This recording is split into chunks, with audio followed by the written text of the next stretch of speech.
Since time immemorial, farmers have been looking at ways of getting that little bit extra for their produce.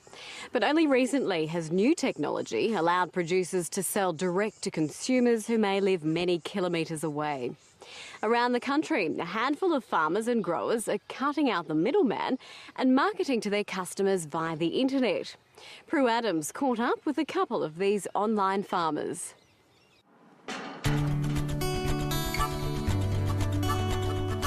This is a tale of two Michaels. One, a farmer of beef cattle. The other from a family of citrus growers. We're the Arnolds, a citrus growing family. We have a fruit property here 10 k's just out of Loxton in the Riverland. Both farmers have moved outside the more traditional means of marketing their produce to sell over the internet. So, to what extent is this all about cutting out the middleman? It's more about cutting down that time in between for us to make sure that the product that gets there is fresh, because that's what we're about. And we just decided that there's no profit in farming, so let's see if we can have a go at, moving the middleman out the way.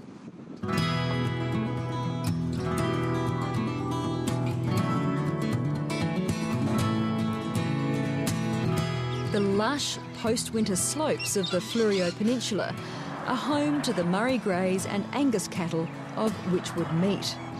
They're all grass-fed and are billed as hormone and pesticide-free.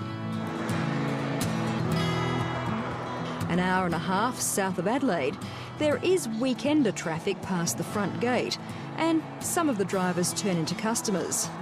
It's Marcella speaking from Wychwood But Meat. by far the bulk of the buyers of this beef phone in or email their order. Just received your email and we're about to process your order. How would you like that cut up, the forequarter and the hind? Michael Pittman bought the 400-acre Wychwood 8 years ago and initially delivered his cattle through the usual channels.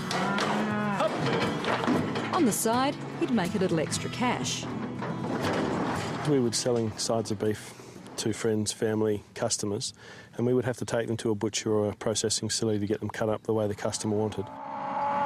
Much of the time, the butchers wouldn't want to break the carcasses down into portions, so this innovative grower would cut them down in the boot of his car.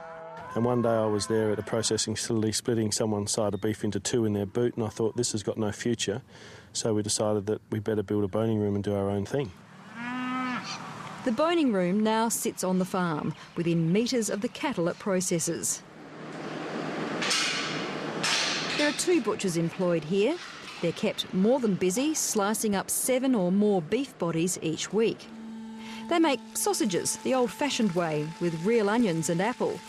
And they package the portions with the names we all know so well, neatly into plastic bags.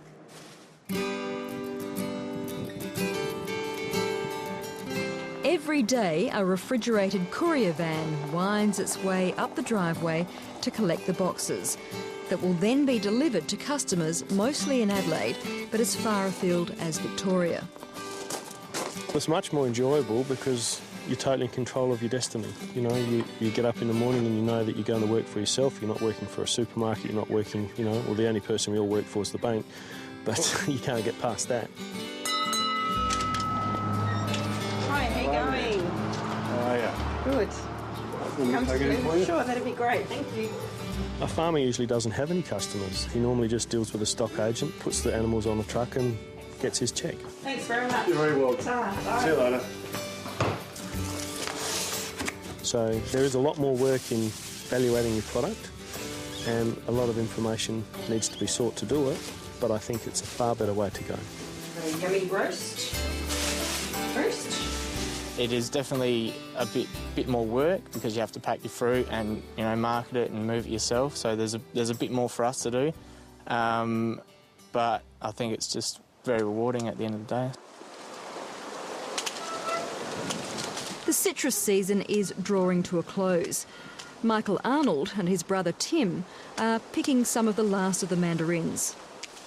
Most of these will go off to the packing shed in town to be exported or sold somewhere in Australia. A few will go into bags to be bought at the family's roadside stall, and some have been earmarked to send to a growing band of customers who've ordered the fruit online.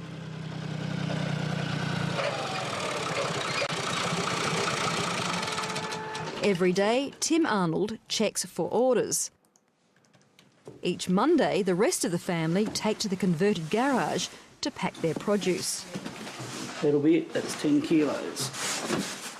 Dad, Barry Arnold, fills 5, 10 or 15 kilograms worth of mandarins, oranges, tangelos, lemons and grapefruit, whatever has been ordered, and importantly, whatever is currently in season, while Mum Bernice checks off the orders. 1163. For the company calling itself Fresh Citrus Direct, winter 2009 was spent sending boxes of fruit to relatives and friends, trialling the order and delivery system. This winter, they meant business. They now pack around 20 to 40 boxes a week, about 5% of their harvest. Barry Arnold admits the process is still a work in progress, though. We've been learning all the way, and I guess we'll continue to learn. We realise that at the start, I mean, we're packing like this and most people are probably going to have a bit of a laugh when they see it, but if the business keeps expanding, well, we'll expand with it. How lucrative is it? Does it mean more money in the pocket for you?